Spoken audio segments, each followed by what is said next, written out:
ছাত্ৰ ছাত্ৰীসকল আমি ইতিমধ্যে দশম শ্ৰেণীৰ গণিতৰ ত্ৰিকোণমিতিৰ কিছুমান প্ৰয়োগ অধ্যায়টোৰ পাৰ্ট 1 শেষ কৰিছোঁ আৰু এতিয়া আমি পাৰ্ট 2 লৈ যাব বিচাৰিছোঁ আৰু যিসকল ছাত্ৰ ছাত্ৰীয়ে এতিয়ালৈকে পাৰ্ট 1 চোৱা নাই তেওঁলোকে প্ৰথমতে পাৰ্ট 1 চাইহে পাৰ্ট 2 চাই তাৰ প্ৰতি মই অনুৰোধ জনাইছোঁ। গতিকে আমি পাৰ্ট 1 লৈকে ত্ৰিকোণমিতিৰ 6টা অনুপাতৰ বিষয়ে শিকিছিলোঁ, ত্ৰিকোণমিতিৰ কেইটামান বিশেষ কোণৰ মান শিকিছিলোঁ আৰু অনুশীলনীটোৰ প্ৰথম প্ৰশ্নটোলৈকে আমি কৰিছিলোঁ। গতিকে যিখিনি বেছিক ইনফৰমেশ্যন সেইখিনি তোমালোকে পাৰ্ট 1ত আমাৰ ডেছক্ৰিপশ্যনত দিয়া আছে, তোমালোকে চাই ল'বা। এতিয়া আমি পাৰ্ট 2 লৈ আহিছোঁ আৰু পাৰ্ট 2ৰ প্ৰথম প্ৰশ্নটোলৈকে হৈ গৈছিলে। এতিয়া অনুশীলনী 9.1ৰ 2 নম্বৰ প্ৰশ্নটোলৈ আহিছোঁ। 2 নম্বৰ প্ৰশ্নটোত আছে, ধুমুহাৰ ফলত এজোপা গছ ভাঙে আৰু ভঙা অংশটোৱে ভাঁজ খাই গছজোপাৰ মূৰটোৱে ভূমিক স্পৰ্শ কৰি তাৰ লগত 30 ডিগ্ৰী কোণ উৎপন্ন কৰে। গতিকে মই গছ এজোপা দেখাইছোঁ তোমালোকক। এ বি হৈছে গছজোপাৰ উচ্চতা, গতিকে গছজোপাৰ এইটো হৈছে পাদবিন্দু আৰু বিটো হৈছে শীৰ্ষবিন্দু। তোমালোকক কৈছিলোঁ গুৰিটোক পাদবিন্দু বুলি কয় আৰু যিটো আগ হয় বা মূৰটো হয়, মূৰটোক কি বুলি কোৱা হয়? শীৰ্ষবিন্দু বুলি কোৱা হয়। আৰু কি কৰিলে? ধুমুহাৰ ফলত এই গছজোপা কি হৈ গ'ল? ভাগি এনেকৈ পৰি গৈছে। আৰু কি কৰিছে? ভাঁজ খাই গছজোপাৰ মূৰটোৱে ভূমিক স্পৰ্শ কৰিছে। গছজোপাৰ মূৰ কোনটো আছিলে? বি। আৰু এই বিটোৱে কি কৰিছে? এইখিনি ভূমি এনেকৈ আহি পৰি গৈছেহি। ক'ত স্পৰ্শ কৰিছে? ডিত। গতিকে মই যদি চাবলৈ যাওঁ, এই যিটো বি চি অংশ বা চি ডি অংশ একেটাই অংশ হয়, কাৰণ এই পাৰ্টটো ভাঙি এনেকৈ পৰি গৈছে আৰু কি কৰিছে? ভূমিক স্পৰ্শ কৰি ভূমিৰ লগত কিমান ডিগ্ৰী কোণ কৰিছে বুলি কৈছে? 30 ডিগ্ৰী কোণ উৎপন্ন কৰিছে। গছজোপাৰ পাদবিন্দু কোনটো আছিলে? এজোপা গছ, পাদবিন্দু এ আছিলে। আৰু ভূমিক স্পৰ্শ কৰি থকা মূৰটো, ভূমিক কোনটো মূৰে স্পৰ্শ কৰিছে? এই বিটো আহি পেলাই ডিত লাগিছে। গছজোপাৰ পাদবিন্দু আৰু ভূমিক স্পৰ্শ কৰা মূৰটো, তাৰ মাজৰ দূৰত্ব কিমান বুলি কৈছে? দূৰত্ব 8 মিটাৰ। গতিকে পাদবিন্দু আৰু মূৰটোৰ মাজৰ দূৰত্ব 8 মিটাৰ। গছজোপাৰ উচ্চতা নিৰ্ণয় কৰা। গছ কোনজোপা আছিলে? A B. গতিকে আমি এটা সমকোণী ত্ৰিভুজ হৈ গ'ল। এইটো চাব গ'লে আমাক কি দিয়া আছে, কি উলিয়াব লাগে সেই কথাটো আমি চাব লাগিব। আগতো কৈছিলোঁ আমি 6টা অনুপাত পাইছিলোঁ। এই অনুপাত কেইটা মই আকৌ এবাৰ কাষতে লিখি লৈছোঁ। চাইন, যিহেতু ইয়াৰ কোণটো ডি আছে গতিকে ডি বুলি লিখিছোঁ। চাইনৰ পিছত আহিছিলে কছ, টেন, কট, চেক আৰু শেষত আহিছিলে কচেক। আৰু মই কৈছিলোঁ যিহেতু ডি নামৰ কোণটোৰ কাৰণে, ডি নামৰ কোণটো সূক্ষ্ম কোণ, তাৰ কাৰণে লৈছোঁ। গতিকে ইয়াত মই চব ডি বুলি লিখিছোঁ। আৰু ওপৰৰ পৰা লিখিব লাগিছিলে বুলি কৈছিলোঁ পাব্লিক বলো হাই হাই। আকৌ তলৰ পৰা আহিব লাগে পাব্লিক বলো হাই হাই। এতিয়া কথাটো হৈছে আমাক কি দিয়া আছে আৰু কি উলিয়াব লাগে। মোক শেষৰ লাইনটোত আছে গছজোপাৰ উচ্চতা নিৰ্ণয় কৰা। গছ কোনজোপা আছিলে? A B. গতিকে ইয়াত মই যদি চাবলৈ যাওঁ, মই প্ৰথমতে এ চি উলিয়াম আৰু তাৰপিছত মই বি চি উলিয়াম। এ চি আৰু বি চি দুইটা লগ লগাই দিলে কি হৈ যাব? এ বি হৈ যাব। গছজোপা গোটেই গছজোপা হ'ব। গছ অকল এ চি নহয়, গছ হৈছে এ বি। গতিকে প্ৰথমতে মই এ চি উলিয়াম, তাৰপিছত মই বি চি উলিয়াম। কিন্তু বি চি বাহুডাল এই ত্ৰিভুজটোত নাই। গতিকে বি চিৰ ঠাইত এই বি চি অংশটোৱেতো এনেকৈ পৰি গৈছে। গতিকে বি চি আৰু চি ডি একেটা অংশই হয়। মই চি ডি যদি উলিয়াই দিওঁ ত্ৰিভুজটোৰ পৰা, মোৰ চি ডি মানেই মই বি চি পাই যোৱা হৈ যাব। গতিকে মই প্ৰথমতে প্ৰশ্নটোৰ মতে যিটো ছবি সেইটো আঁকি লৈছোঁ আৰু এই ছবিটোৰ মতে মই কথাখিনি প্ৰথমতে লিখি লৈছোঁ।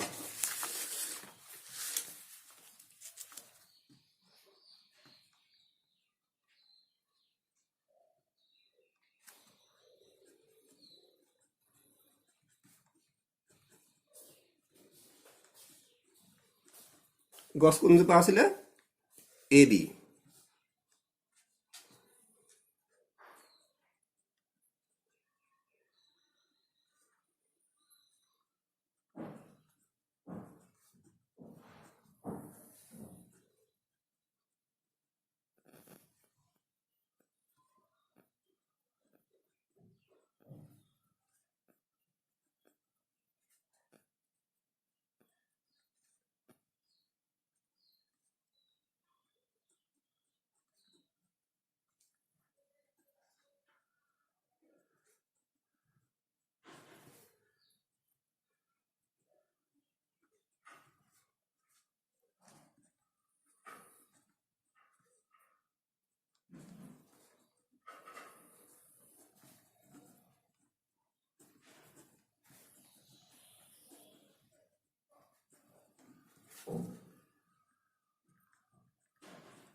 গতিকে কথাখিনি আকৌ এবাৰ কৈ দিছোঁ ধৰি লৈছোঁ গছজোপাৰ উচ্চতা AB গছজোপাৰ উচ্চতা AB গছজোপা C বিন্দুত ভাঙিল এই C নামৰ বিন্দুটোত ভাগি গৈছে এনেকৈ ধুমুহাৰ ফলত আৰু ভঙা অংশটোৱে ভাঁজ খাই এই ভঙা অংশটো এনেকৈ ভাঁজ লৈছে লৈ পেলাই কি কৰিছে ভাঁজ খাই ভূমিৰ লগত 30 ডিগ্ৰী এই ভূমিৰ লগত কিমান ডিগ্ৰী কৰিছে এই অংশটোৱে 30 ডিগ্ৰী কোণ উৎপন্ন কৰিছে আৰু অৰ্থাৎ কি হৈছে কোণ CDA তাৰমানে এই যিটো D নামৰ কোণটো কিমান ডিগ্ৰী হৈছে 30 ডিগ্ৰী হৈছে তাৰ পিছত কৈছিলে গছজোপাৰ পাদবিন্দু A আছিলে শীৰ্ষবিন্দু B আছিলে মোক কৈছে গছজোপাৰ পাদবিন্দু A ভূমিক স্পৰ্শ কৰা মূৰটো ভূমিক কোনটো মূৰে স্পৰ্শ কৰিছে গছজোপাৰ মূৰ B টো আহি পেলাই ডিত লাগিছে গতিকে মূৰটো ডিত থাকিব তেতিয়াহলে গছজোপাৰ পাদবিন্দু আৰু মূৰটোৰ মাজৰ দূৰত্ব কিমান বুলি কৈছে 8 মিটাৰ গতিকে আৰু এটা বস্তু দিয়া আছে AD = 8 মিটাৰ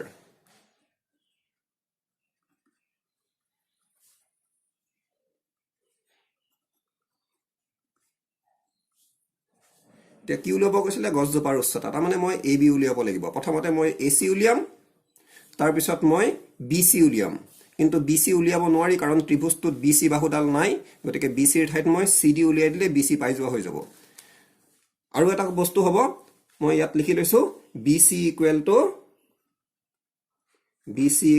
CD হ'ব কাৰণ এই পাৰ্টটোৱে এই যিটো অংশ সেই অংশটো এনেকৈ পৰি গৈছে গতিকে BC অংশটো আহি পেলাই পৰি গৈছে গতিকে BC = CD হ'ব গতিকে মই প্ৰথমতে মই কৈ লৈছিলো আগত কৈছিলো মই এবাৰ এই যিটো সমকোণ আছে সমকোণৰ অপজিটডাল সমকোণৰ বিপৰীতডালক কি বুলি কোৱা হয় হাইপোটেনিয়াছ বুলি কোৱা হয় যিটো সূক্ষ্মকোণৰ কাৰণে আমি কৈছো সেই সূক্ষ্মকোণটোৰ লগত লাগি থকাডাল বেছ গতিকে এই সূক্ষ্মকোণ এটো 30 ডিগ্ৰী তাৰ লগত বাহুকোণডাল লাগি আছিল এডিডাল কি হ'ব বেছ আৰু যিটো সূক্ষ্মকোণ আছে তাৰ অপজিটে থকাডাল হৈছে পাৰপেন্ডিকুলাৰ গতিকে সূক্ষ্মকোণটো এটো অপজিটডাল কোণডাল আছিল এচিডাল কি হ'ব পাৰপেন্ডিকুলাৰ গতিকে প্ৰথমতে মই ভাবিছো এই ত্ৰিভুজটোৰ পৰা AC উলিয়াম তাৰ পিছত মই BC উলিয়াম AC আৰু BC যোগ কৰি দিলে AB হৈ যাব গতিকে AC উলিয়াবৰ কাৰণে মই ত্ৰিভুজটো ব্যৱহাৰ কৰিছো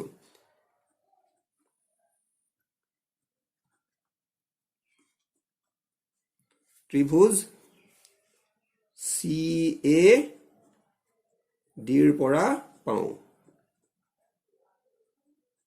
সমকোণী ত্ৰিভুজ লিখিলেও হৈ গ'ল কাৰণ সমকোণ এটা আছে ইয়াত সমকোণী ত্ৰিভুজ CAD ৰ পৰা পাওঁ এতিয়া কি ব্যৱহাৰ কৰিম হেতু চাব লাগিব মোক কি দিয়া আছে আৰু কি উলিয়াব লাগে হে কথাটো মন কৰিব লাগিব মোক দিয়া আছে বেছ আৰু উলিয়াব লাগে পাৰপেন্ডিকুলাৰ মই AC উলিয়াম বুলি কৈছিলো গতিকে বেছ আৰু পাৰপেন্ডিকুলাৰ দুইটা থকা এটা সম্বন্ধ চাব লাগিব গতিকে মই যদি চাবলৈ যাওঁ পাৰপেন্ডিকুলাৰ আৰু বেছ দুইটা থকা বস্তু হৈছে tan পাৰপেন্ডিকুলাৰ আৰু বেছ দুইটা থকা হৈছে cot গতিকে tan নাইবা cot ব্যৱহাৰ কৰিলে আমাৰ AC ওলাই যাব এটা দিয়া থাকিব লাগিব এটা উলিয়াব লাগিব গতিকে সেই দুইটা বস্তু সেই সম্বন্ধটোত থাকিব লাগিব বাকিবোৰ মই ব্যৱহাৰ কৰিলে নোলাব কাৰণ ইয়াত পাৰপেন্ডিকুলাৰ আছে হাইপোটেনাছ আছে গতিকে মোক পাৰপেন্ডিকুলাৰ হাইপোটেনাছ নালাগে মই পাৰপেন্ডিকুলাৰ আৰু বেছৰ মাজৰ সম্বন্ধ থকাটো লাগিব গতিকে মই প্ৰথমতে tan ব্যৱহাৰ কৰি পেলে বেছ আছে পাৰপেন্ডিকুলাৰ বেছ হেতু tan ব্যৱহাৰ কৰিম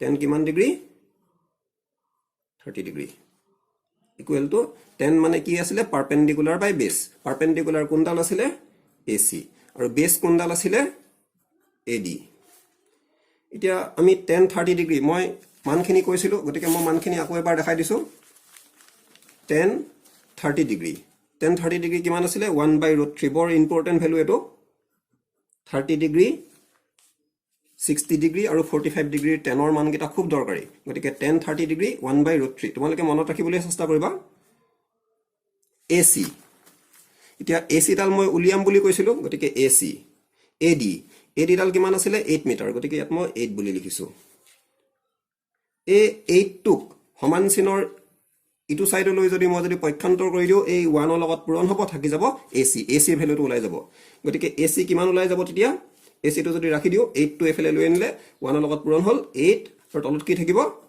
√3 ইমান যেহেতু এটো মিটাৰ এককত আছে এটো মিটাৰই হ'ব গতিকে মিটাৰ বুলি লিখিছো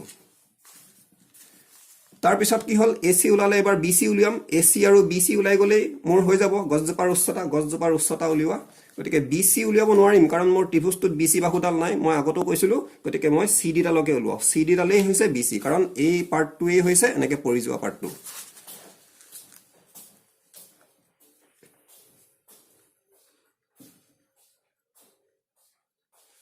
আকৌ একেটাই ত্ৰিভুজ আছে, ত্ৰিভুজ বেলেগ নাই আৰু সমকোণী ত্ৰিভুজ বুলিও লিখিব পাৰা।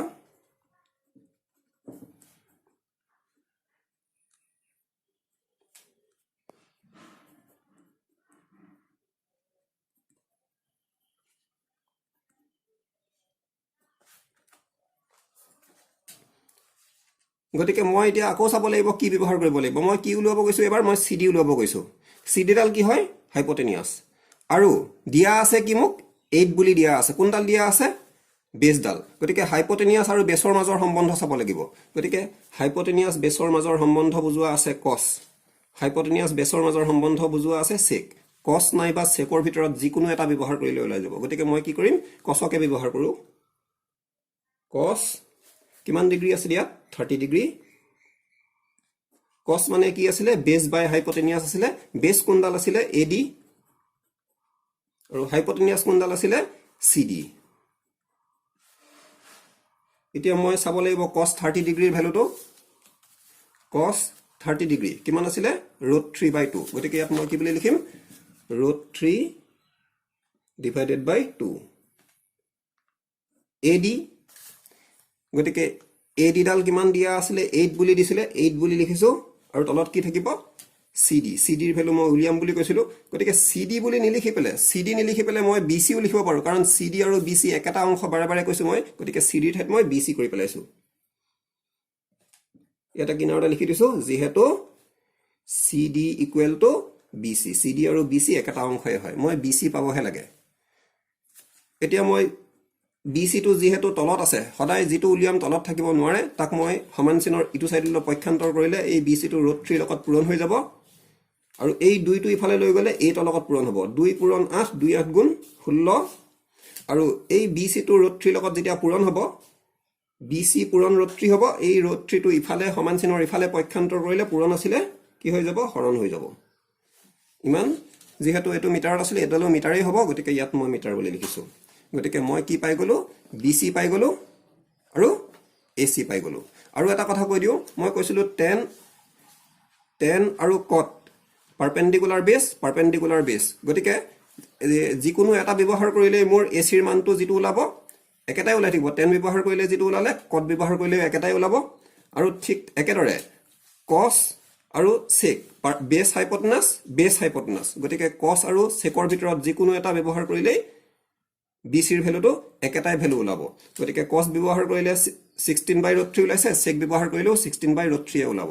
গতিকে তোমালোকে টেনৰ ঠাইত তোমালোকে ইচ্ছা কৰিলে কট ব্যৱহাৰ কৰি চাব পাৰা, আৰু চেকৰ ঠাইত ইচ্ছা কৰিলে, কছৰ ঠাইত ইচ্ছা কৰিলে চেক ব্যৱহাৰ কৰি চাব পাৰা। গতিকে তাৰপিছত মই কি কৰিব লাগিব, AC আৰু BC দুটা যোগ কৰি দিলেই গছজোপাৰ উচ্চতা। মোক কৈছিলে গছজোপাৰ উচ্চতা উলিওৱা। এতিয়া মই দুটা যোগ কৰি দিম।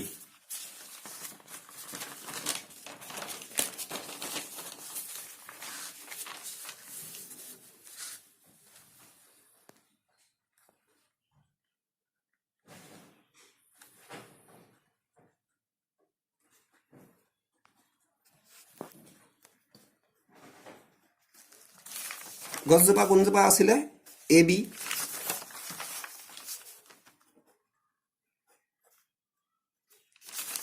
এতিয়া মই কি পাইছিলোঁ, AB ইকুৱেল টু AC যোগ BC।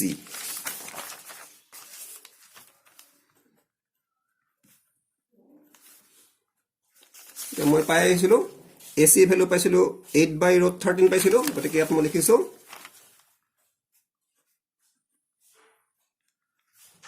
আৰু BCৰ ভেলু কিমান পাইছিলোঁ, 16/√3।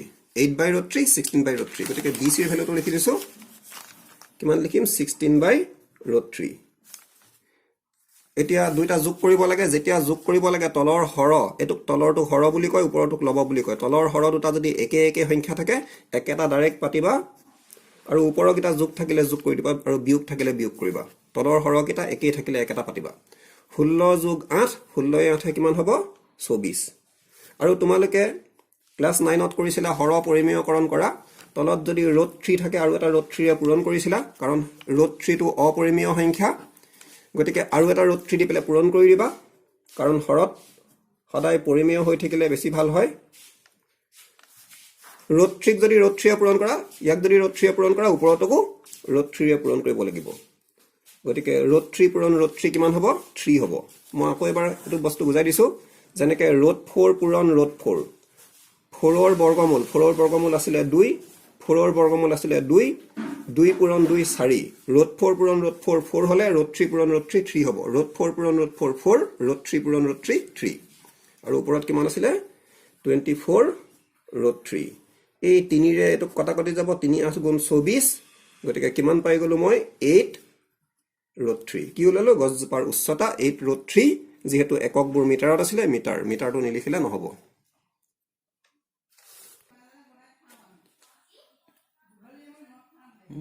এতিয়া আমি 3 নম্বৰ প্ৰশ্নটো লৈ আহিছো 3 নম্বৰ প্ৰশ্নটো মই লিখি লোৱা নাই ইয়াত দিয়া আছে এজনী ঠিকা কাম কৰা ছোৱালীয়ে লৰা ছোৱালীৰ বাবে খেলিবলৈ এখন বাগিচাত দুখন স্লাইড স্থাপন কৰাৰ আঁচনি লয় স্লাইড মানে কি এই ওপৰলৈ উঠি গৈ যেন চুচৰি দিয়ে হেখন দুখন স্লাইড বনাবলৈ আঁচনি লৈছে 5 বছৰৰ বয়সৰ তলৰ লৰা ছোৱালীৰ বাবে তাই শীৰ্ষ 1.5 মিটাৰ উচ্চতাত থকাকৈ শীৰ্ষ মানে মূৰটো 1.5 মিটাৰ উচ্চতাত থাকিব আৰু ভূমিৰ লগত 30 ডিগ্ৰী কোণত হালি থকা এখন স্লাইড পছন্দ কৰে গতিকে ইয়াত মই এটা ছবি এটা আঁকি লৈছো এই এখন স্লাইডখনৰ শীৰ্ষটো মাটিৰ পৰা কিমান উচ্চতাত আছে 1.5 মিটাৰ উচ্চতাত আৰু স্লাইডখনে কি কৰিছে ভূমিৰ লগত 30 ডিগ্ৰী কোণ কৰিছে যেনেকৈ কৈছে 30 ডিগ্ৰী কোণ কৰিছে আৰু 5 বছৰ তলৰ ল'ৰা ছোৱালীৰ কাৰণে 5 বছৰ তলৰ ল'ৰা ছোৱালীৰ কাৰণে তাৰ পিছত আকৌ কৈছে আনহাতে ডাঙৰ ল'ৰা ছোৱালীৰ কাৰণে আৰু এখন স্লাইড বনাইছে এখন ডাঙৰ ল'ৰা ছোৱালীৰ কাৰণে গতিকে মই এখন স্লাইড কৈছো PR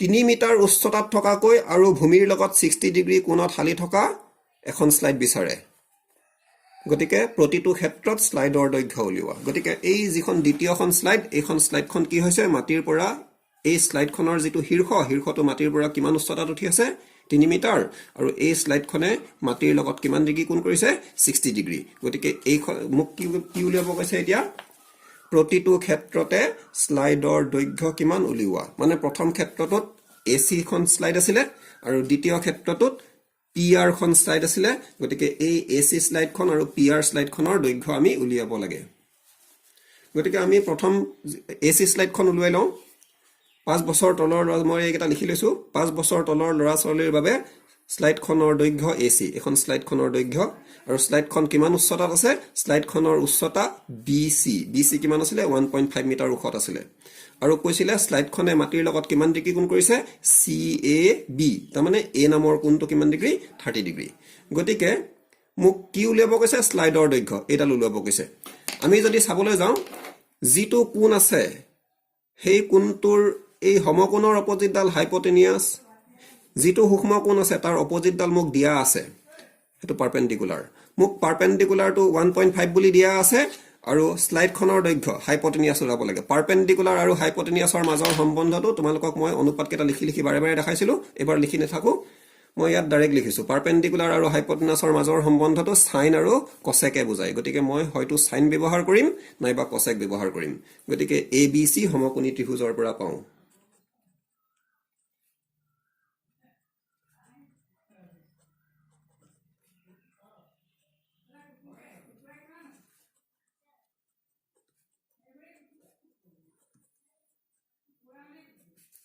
সাইন কিমান ডিগ্ৰী আছিল এটো 30 ডিগ্ৰী সাইন মানে কি আছিল পাৰপেন্ডিকুলাৰ বাই হাইপোটেনিয়াস আছিল ইয়াত পাৰপেন্ডিকুলাৰ কোণডাল আছিল BC আৰু হাইপোটেনিয়াস কোণডাল আছিল AC সাইন 30 ডিগ্ৰীৰ ভ্যালুটো কিমান আছিল মই আকৌ এবাৰ দেখাই দিছো সাইন 30 ডিগ্ৰী কিমান আছিল 1/2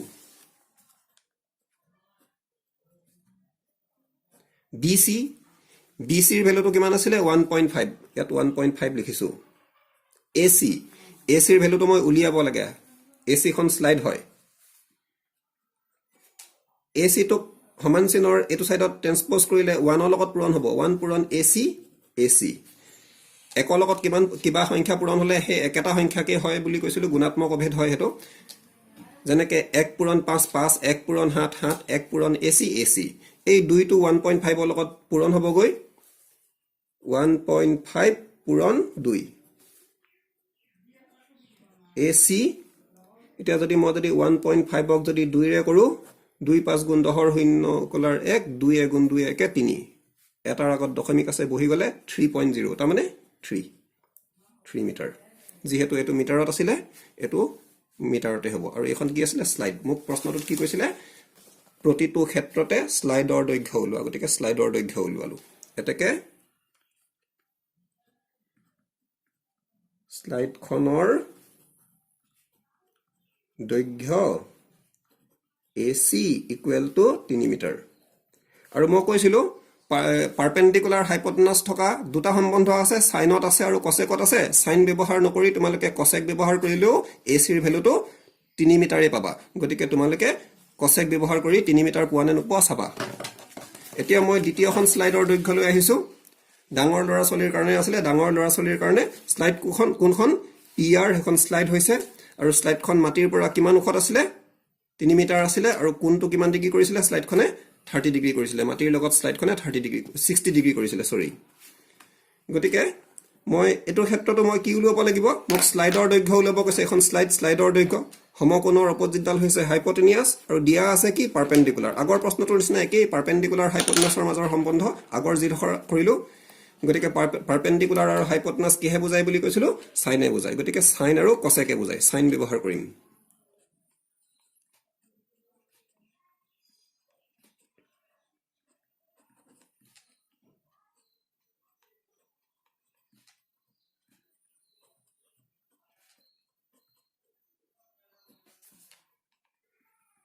সাইন কিমান ডিগ্ৰী আছে ইয়াত 60 ডিগ্ৰী সাইন মানে কি বুলি কৈছিলো পাৰপেন্ডিকুলাৰ বাই হাইপোটেনিয়াস পাৰপেন্ডিকুলাৰ কোনডাল আছিল QR আৰু হাইপোটেনিয়াস কোনডাল আছিল PR স্লাইডখনৰ দৈৰ্ঘ্য আছিল এটো এতিয়া সাইন 60 ডিগ্ৰীৰ ভ্যালুটো চাব লাগিব গতিকে মই আকৌ দেখাইছো সাইন 60 ডিগ্ৰী সাইন 60 ডিগ্ৰী কিমান আছিল √3/2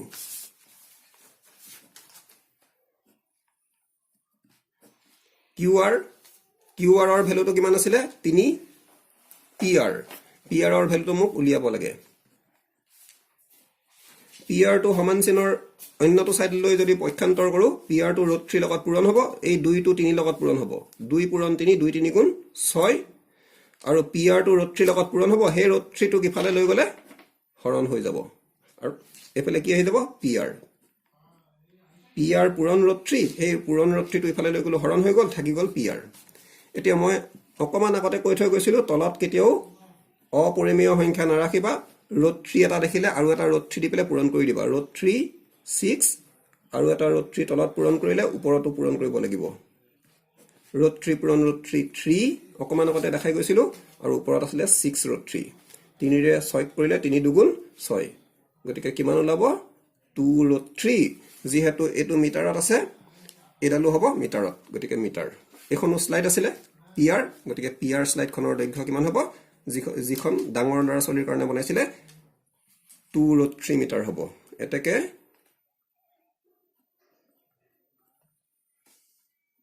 স্লাইডখনৰ দৈৰ্ঘ্য PR = 2 √3 মিটাৰ গতিকে এই দুটা প্ৰশ্ন এনেকৈ কৰিব লাগিব গতিকে আজিলৈ ভিডিঅটো ইমানতে মই শেষ কৰিছো